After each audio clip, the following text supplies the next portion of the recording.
I wasn't going to address this because I'm not trying to let nobody trick me off the streets. But did Blue Da Vinci cooperate or no? Yeah, he cooperated. I mean, I didn't say it. It was in Miss Mara Shalhoub's book, where his own lawyer said, yeah, if there was anything else that we could do, Your Honor, to help you along with this case. One night, and then my homeboy that was with me, he was like, Tone Bird, he from BMF too. Tone was like, ask Big Homie what's up with the movie with 50, like what's going on with him from New York. I had to use my New York accent. Yo, what's going on with the 50 Cent movie? So I'm like, oh yo, Meech, what's up with the movie, with the TV show? For years, BMF was more than just a name. It was a movement, a dynasty built in the streets and immortalized in hip-hop. Untouchable, or so it seemed. But with Big Meech finally back after his long prison bid, the cracks are showing, and they're deeper than anyone expected. Or maybe people saw them all along and just stayed quiet. Now, betrayal whispers are turning into full-blown accusations, snitching rumors won't die, and alliances are shifting behind closed doors. Did Big Meech just walk straight into a trap of his own making? And where does this leave 50 Cent and Rick Ross, two powerhouse rivals whose influence might have shaped BMF's fate in ways no one could predict? This isn't just a story about money and power, it's a high-stakes chess game where loyalty comes with the highest price tag. The Black Mafia family, better known as BMF, exploded onto the scene in the early 2000s, dominating both the streets and the rap game. At the center of it all was Demetrius Big Meech Flannery, a man with ambition too big to be locked away. Even from behind bars, he kept his name alive, his legacy untouchable, his influence undeniable. A king with a golden image, flashy, untouchable, loyal to the code. At least that's the version the world was sold in interviews and social media tributes. But was that the whole truth? BMF wasn't just an organization, it was a spectacle. The parties were legendary, the money never stopped flowing, and hip-hop's biggest names wanted in. Rolling with BMF meant power, status, and fear. Nobody dared to cross them. Rap's elite saw dollar signs in the name, and Big Meech, he embraced it all. Even from behind bars, he kept his empire alive, writing letters, making calls, and teasing a future that looked bigger than ever once he walked free. But with all that shine came shadows. The real question became, who actually stood by Meech when it mattered? Plenty of people claimed BMF ties, but not everyone carried the same weight. Behind the flashy lifestyle, whispers of betrayal, secret deals, and broken promises started spreading. On the surface, Meech was the definition of loyalty and hustle.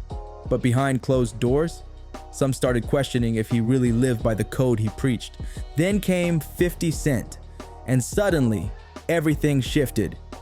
With his G-Unit empire, blockbuster deals, and dominance in music, film, and TV, 50 was a mastermind at turning real-life stories into pop culture gold.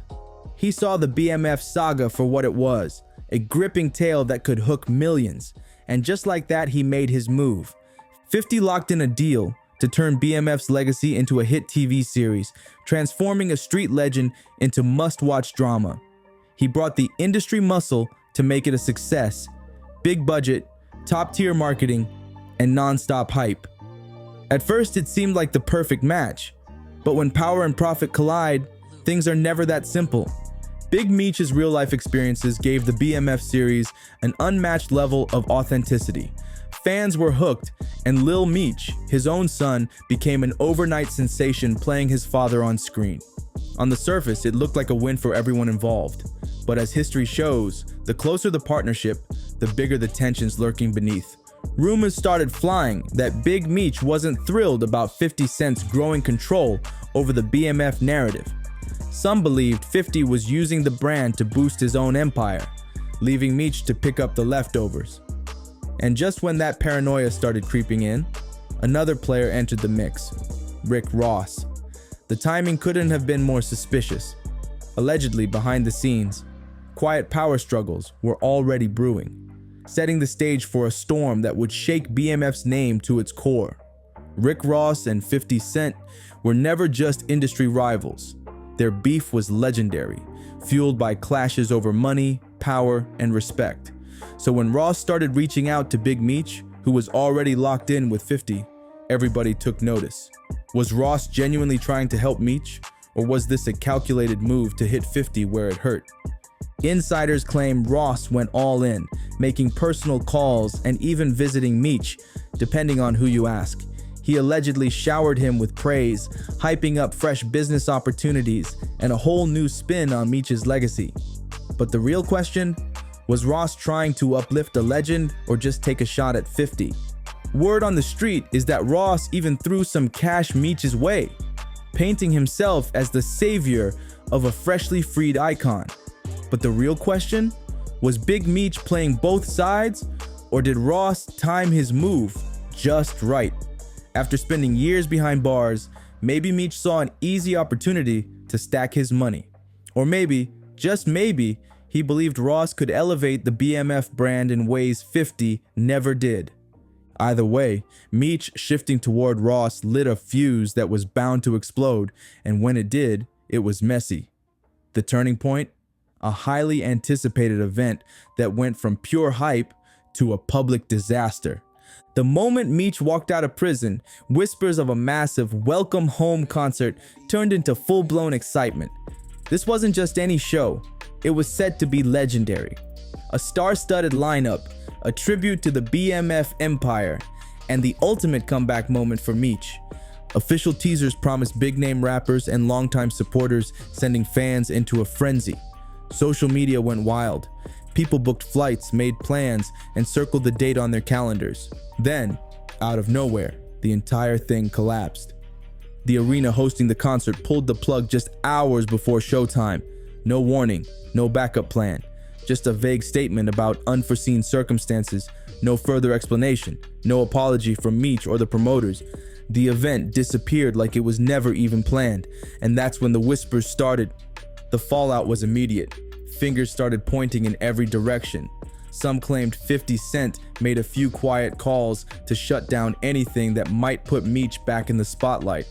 Others argued that Rick Ross buckled under pressure, failing to back Meech when it really mattered.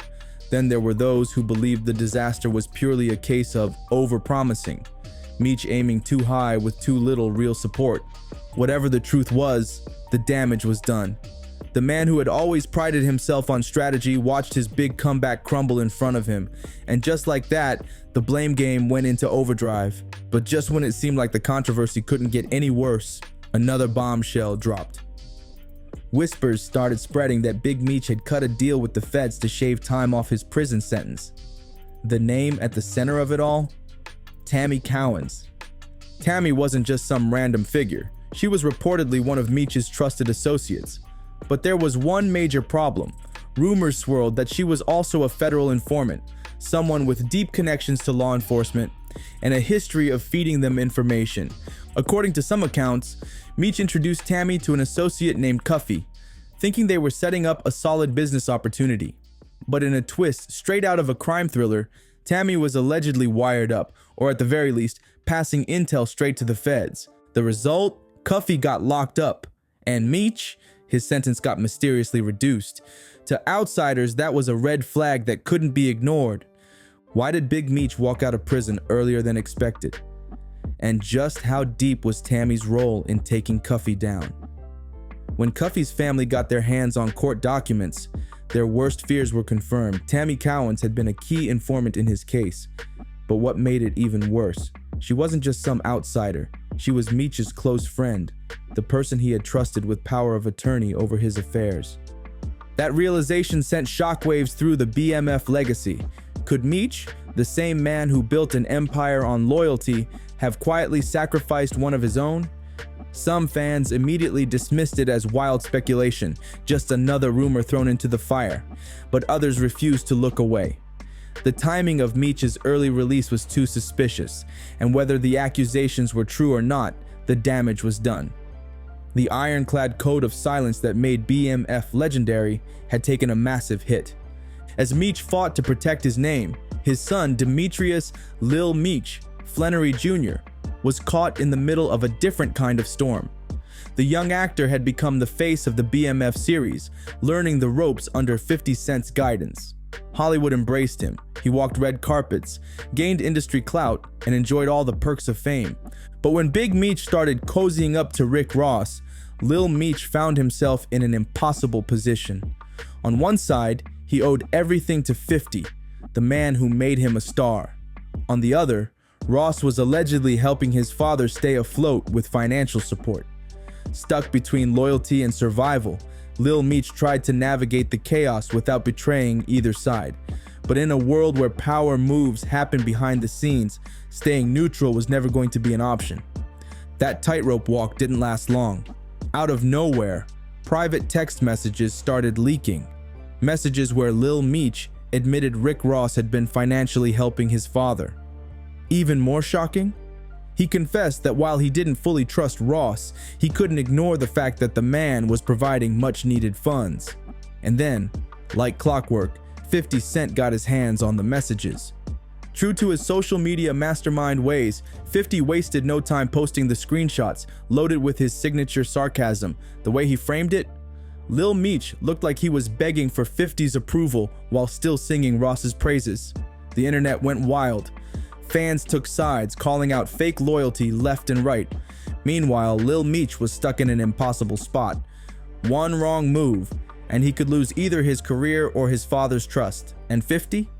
He wasn't about to let up. Anytime Big Meech took an L, whether it was a canceled event, a new snitching rumor, or even Lil Meech slipping up, 50 was the first to drop a smug remark.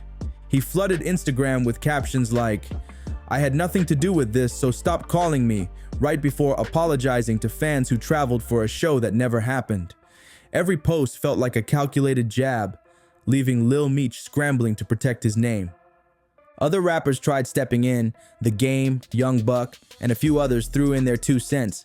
The Game even posted something in support of Big Meech, suggesting that Lil Meech should have stood by his father harder. But 50?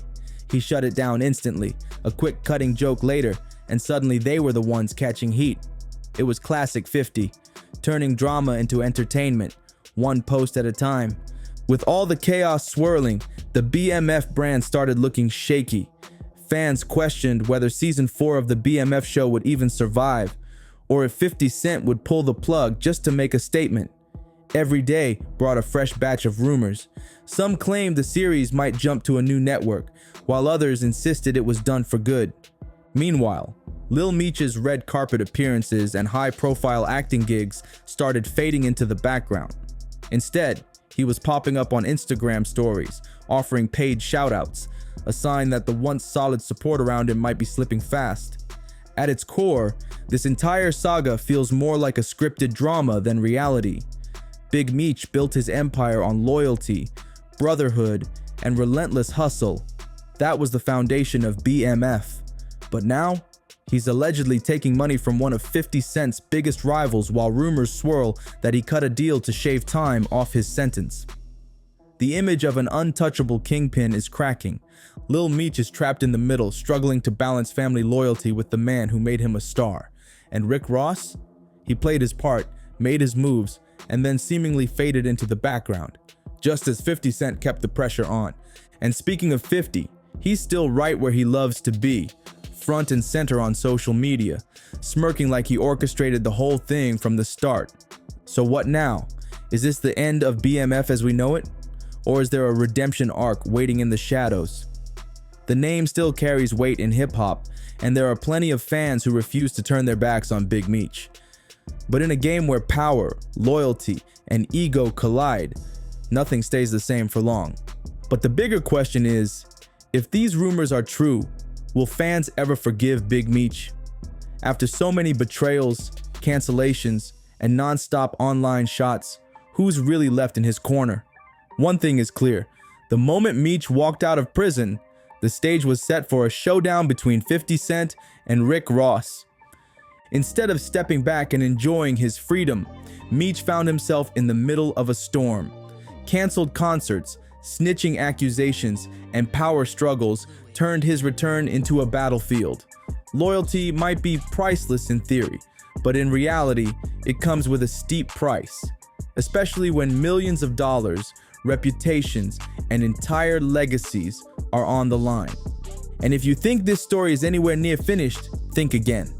In the world of hip-hop, feuds can last for years, and alliances can shift in the blink of an eye. So stay locked in, keep your ears open, and watch for the next explosion in this drama, one that's proving to be far more raw and tangled than any TV series could ever capture. Because once loyalty is tested and secrets are spilled, there's no telling whose empire will stand and whose legacy will fade into the haze. If you enjoyed this breakdown, make sure to like, subscribe, and share this video. Let us know your thoughts in the comments. Who's really winning this battle? Stay tuned because this saga is far from over. See you in the next one.